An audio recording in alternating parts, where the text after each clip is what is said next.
Hi everyone, and welcome to the High Impact Medicine podcast. In each episode of this series, we talk to a medical professional who's pursuing what they consider to be a highly impactful career alongside or learning from previous clinical practice. We'll discuss their journey from med school, the impact of their work, and any advice they have for anyone interested in going in the same area. Today we're joined with Dr. Jake Mann. Dr. Mann is a clinical pediatrics registrar with research specialisation in metabolism and liver disease. He studied at Birmingham Medical School and currently trains in Cambridge, where he's a Wellcome Clinical Fellow.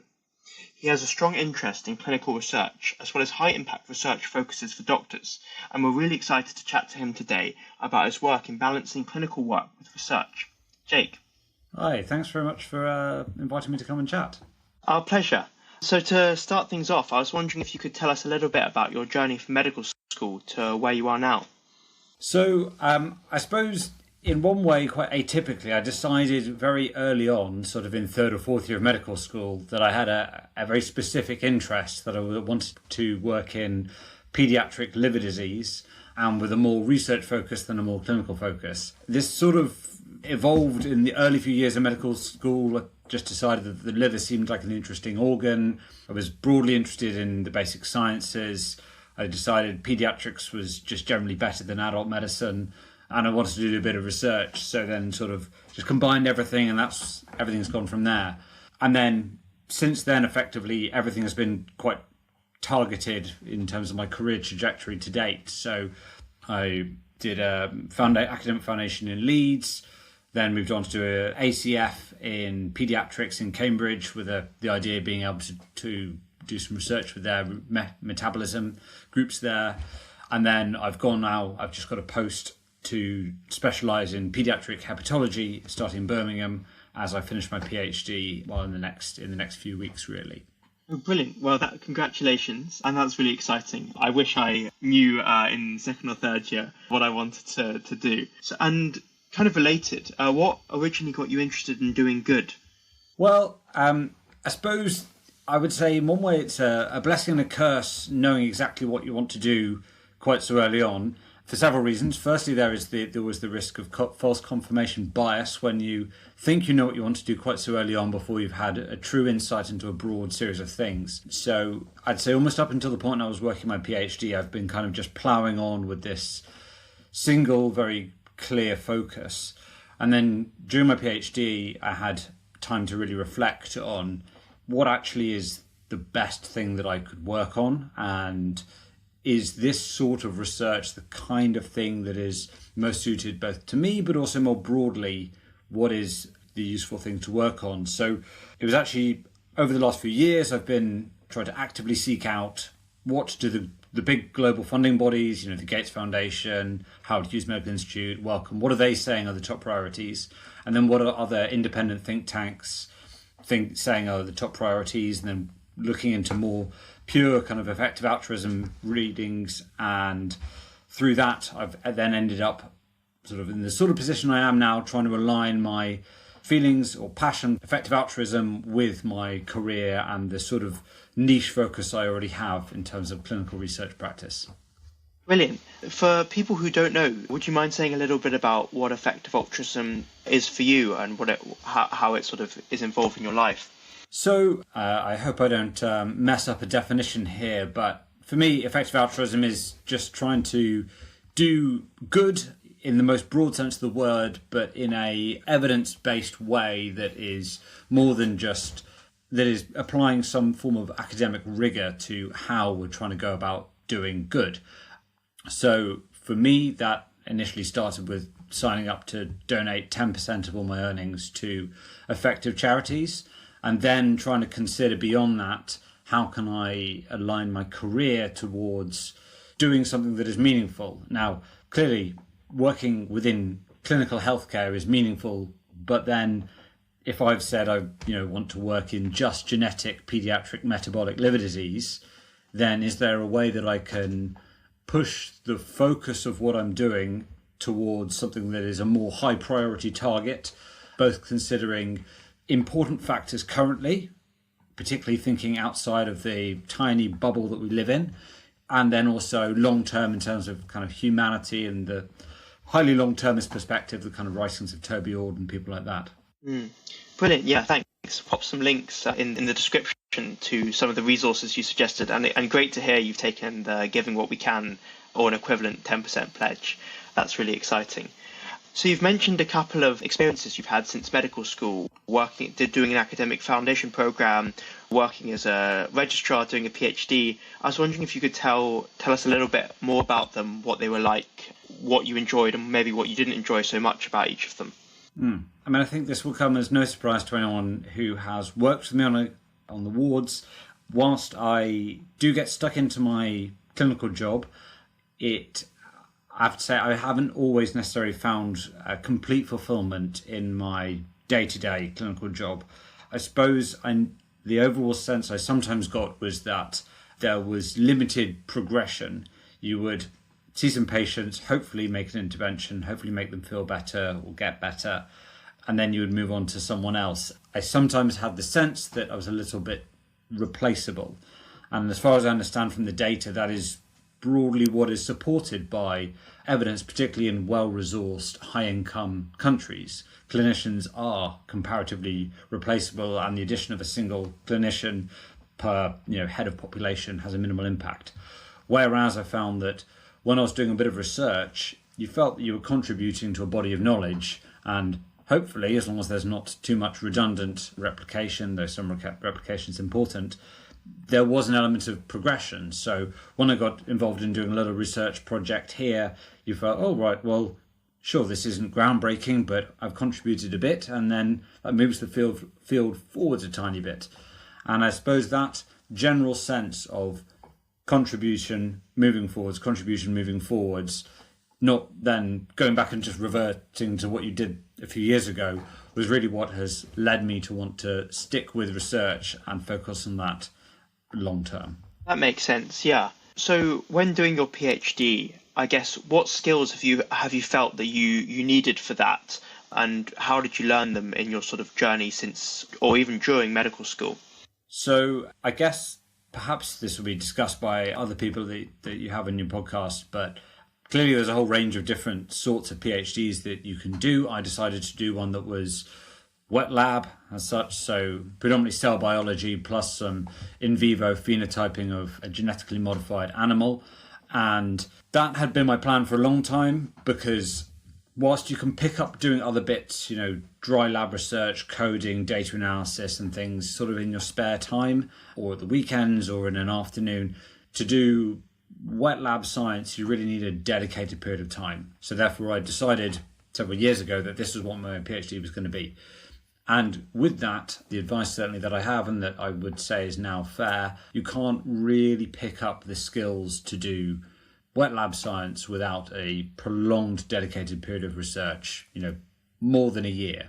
Hence, hopefully getting funding to do a PhD.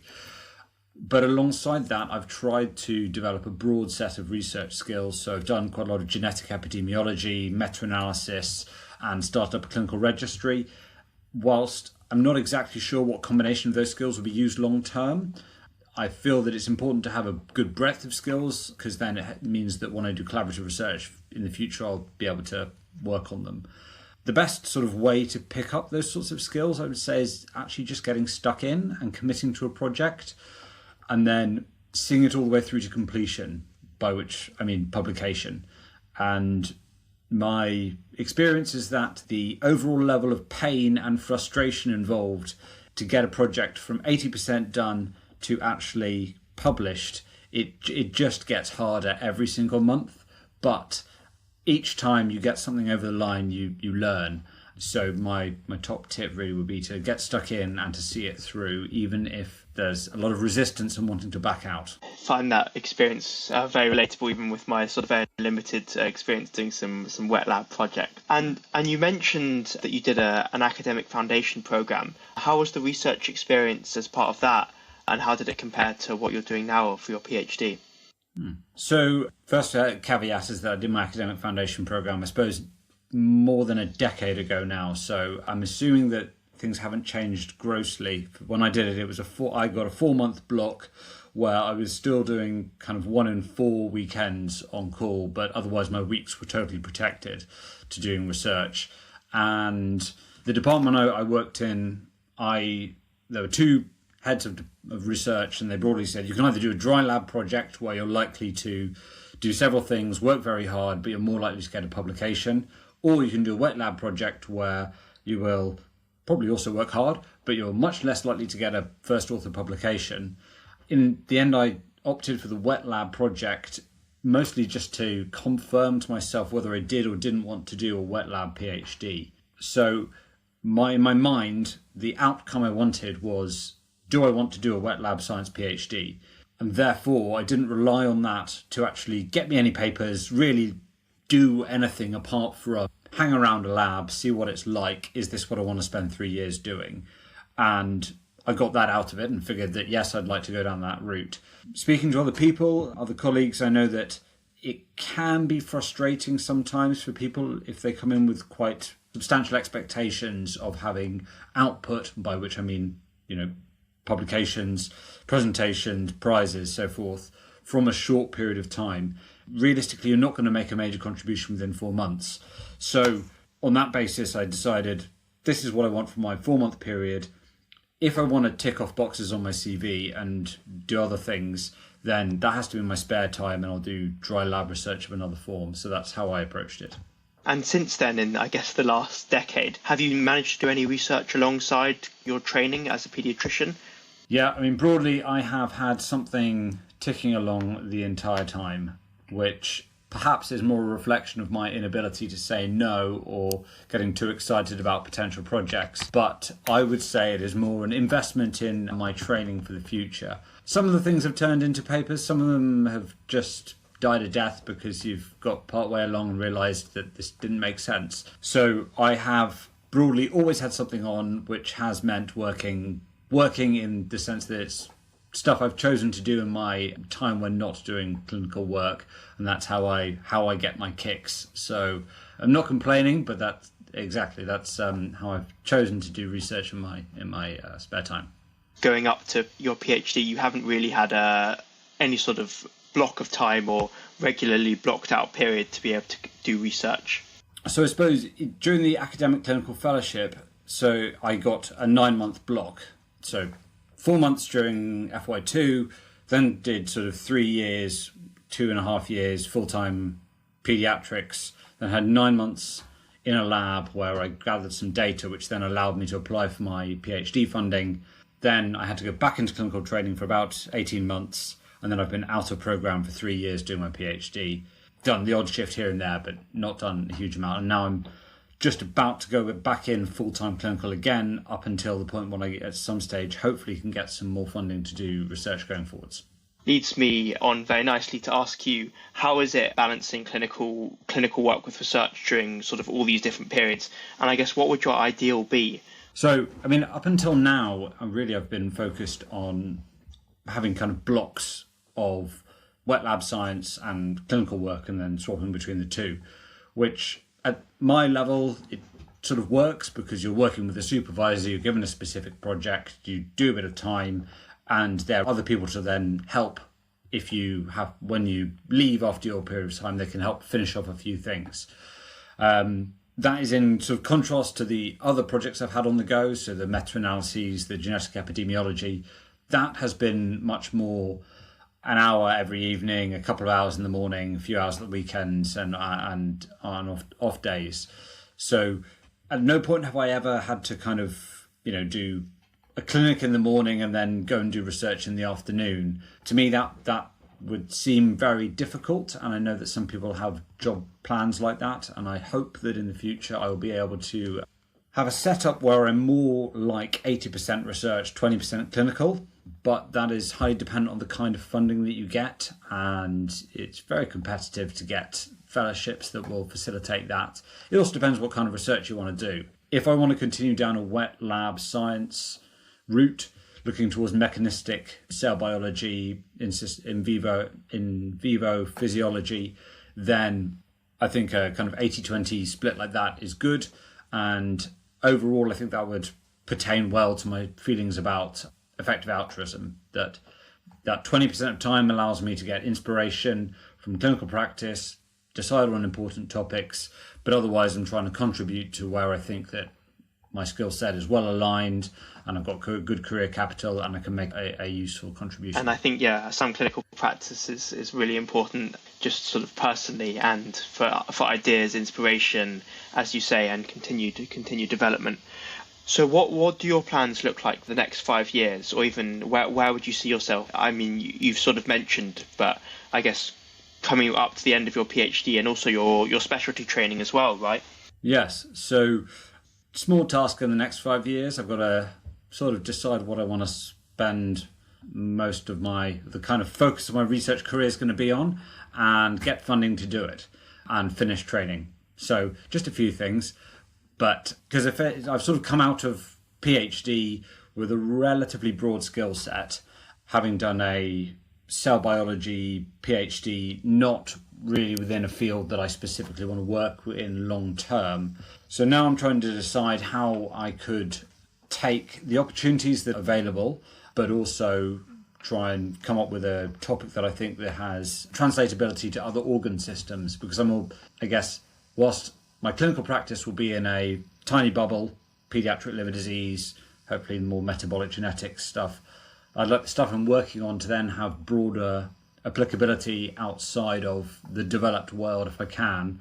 So I'm doing lots of thinking and reading, and the next 5 years is going to be seeing how I can look out opportunities and then funding streams that I could. Cool, yeah. So what sort of things are you thinking about, just sort of very big picture in terms of research areas? So, a hot topic in almost every field is genetic therapy of some form. Clearly, everyone's become relatively familiar with mRNA therapy, but equally siRNA therapy and other forms of gene delivery are hot topics. But not just for rare diseases. There are people who have got some amazing data on using gene-based therapy for example, lowering LDL cholesterol and therefore having a major impact on those who have high risk of coronary artery disease. So I think that working within that sort of field, it would be quite possible for me to target that towards specific conditions within children's liver disease, but equally then the fundamental science of gene delivery, uptake by the liver and or other relevant tissues could then be applicable elsewhere.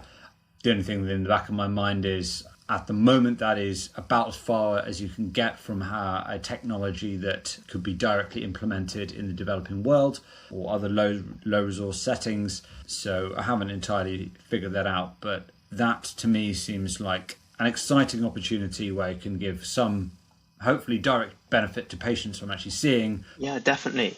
And where do you see the balance between picking an area like, say, liver disease, where you can potentially do a lot of work and a lot of good, but I guess it's a relatively small field comparatively to things like in global health or biosecurity, but maybe you have less expertise and there are less sort of tractable ideas in your head right now, at least, maybe, to focus on.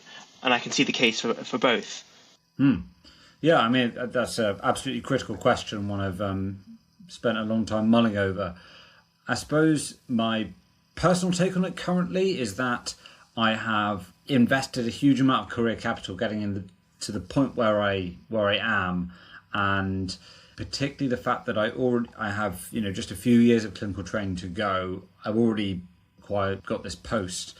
Then it would be a very big change for me to say, I'm suddenly now going to go and work in bioengineering, and from that perspective, or going to go work in vaccine development of some form like that, or switch over to public health. Of course I could, but my current personal balance across a variety of things is that it would be best for me to edge where I currently am towards try and make the science I'm doing apply to other topics. So for example, if not gene delivery, but if I could study fibrosis and related mechanisms within the liver, and the mechanisms of innate immunity, those fundamentals about B-cell, T-cell interaction, T helpers, T-regs, does that then have some applicability to other innate immune responses? So that's the sort of way I square it away in my head. But I think that if I were to rewind the clock 12 years and I was sort of slightly more wizened in thinking a big picture rather than just about my selfish interests, then perhaps I would have picked a more kind of probably public health epidemiology route, so that it would have been more straightforward for me to contribute to something that I think would be useful. So I suppose my general advice would be that it depends what stage people are at in their careers. If you are totally undifferentiated, then the world is your oyster. You can pick whatever you want. If you are halfway through a training program, then it is a bigger deal to change. If you're towards the end of a training program with already quite a few papers under your belt, then it might be best to sort of edge what you're currently doing in that direction. And I think that's the sort of advice. And I think you've sort of really articulated well the importance of sort of personal fit and where you can provide marginal value, but also I guess how it's interesting how your thinking has sort of changed. But I'm sure that sort of whatever you choose to do, you're going to be able to do a lot of good, which is amazing. Changing tack a little bit, just for sorry, please go on. I think so. Just one other point, which I think is perhaps it's really obvious, but from like a purist, EA perspective, you could argue, why am I wasting my time doing 20% clinical research, clinical work, or even 50% clinical work when I get on with it? Because if I want to do, mechanistic science, that's where there's the potential for me to have, 1,000 times impact or whatever. A big point does come in terms of just life, and, you have a mortgage and a family, and maintaining your clinical practice means that you have job security. Because, let's say I get a fellowship somewhere, funds me for 5 years, but then whatever reason I hit a dead end and don't get funding. If I've dropped my clinical practice entirely, then it would be slightly more anxiety provoking. So I think that does also factor in, and for that reason is another rationale. Yeah, absolutely. And to all listeners, I'd really encourage that something that I and for you to sort of bear in mind, because it's really, really important, and I guess easy to lose sight of, especially early on in your career. So yeah, sorry, I think there's a little bit of a lag, but just to change tack slightly, in terms of sort of the general area of research, I guess in particular wet lab research, like what you're doing, and also sort of that career balancing clinical work with academia, with a mixture of sort of different programs and part-time things, and sort of spending your own weekends and hours doing that. Who would you say is a good fit for that sort of career, and what sort of ways could you test out whether that might be something that you'd enjoy at medical school and slightly beyond? So I think that I have to say I have reasonably strong opinions about this, so I'm sorry if this offends anyone, but I'd say that having a solid understanding and being passionate about basic science is important. If you want to pursue a career in cell biology, systems physiology, then you've got to love biochemistry, metabolism, pathophysiology, physiology, anatomy. That's got to be something that you really care about, and having a solid grounding in that to build on. Other than that, I think the other key skill, which I'm not saying I'm there yet, but I think I'm now become aware of the importance of, is to be able to simultaneously have both attention to detail and yet also place that within the wider context and the importance of it.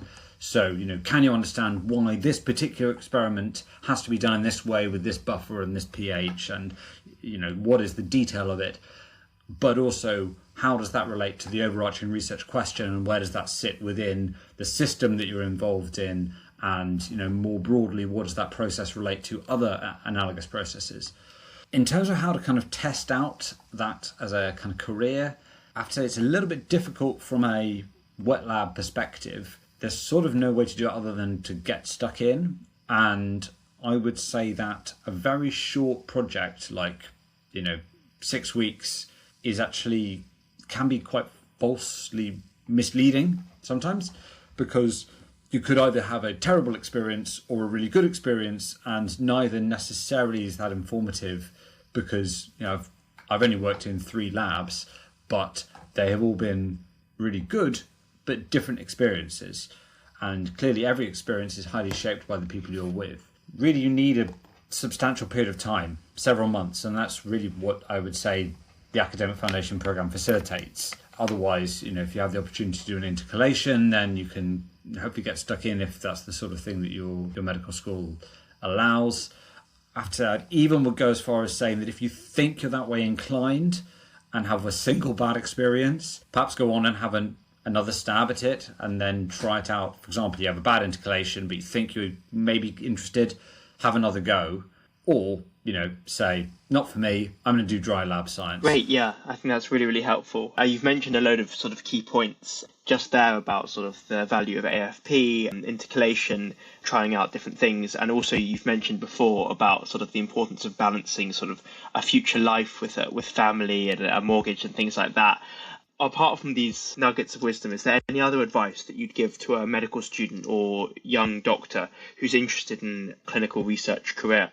I think that this is one potentially unpopular opinion, is that doing well early on can be very helpful. So if you have something on your CV, then it helps you to get kind of past the first hurdles. So whether that's a prize, a publication, an abstract accepted somewhere, some presentation, whilst that may be an element of the game to play, it is unfortunately the way that it currently is set up is that it's a bit of a perpetual cycle. You need something on your CV to help you then get onto an academic foundation program. And then once you've got onto the AFP, that then helps you get onto the ACF, and that then helps you get funding for your PhD or whatever. So getting started is difficult, and it usually involves working in your spare time. But equally, as I'm sure you're going to discuss with many other people on your podcast, there's so many other good things you can do. If it's not for you, then there's lots of other opportunities. And I guess the other key thing, which I sort of briefly mentioned earlier, is try to stick through projects. Super, yeah, that's super helpful. And very last question. If the listeners want to start learning more about clinical research or I guess, hepatic metabolism, pediatrics and the crossover, what would your number one must read or must listen be? I mean, you could have a few if you'd like. Yeah.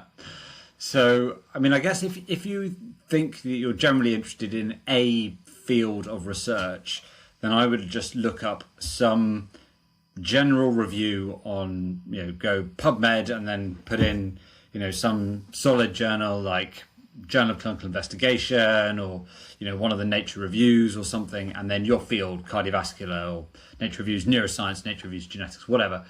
And you don't have to look across a couple of months, and whatever you're reading should really excite you. And if it's not exciting you, then perhaps that's not necessarily a great field. And then kind of more broadly in terms of clinical research, I mean, I've really enjoyed the Ben Goldacre books. Yeah, I think Ben Goldacre is brilliant, and his books are very amusing at the same time as being enjoyable. Thank you so much, Jake. It's been really great having you on the podcast, and thank you so much for your time and all your advice.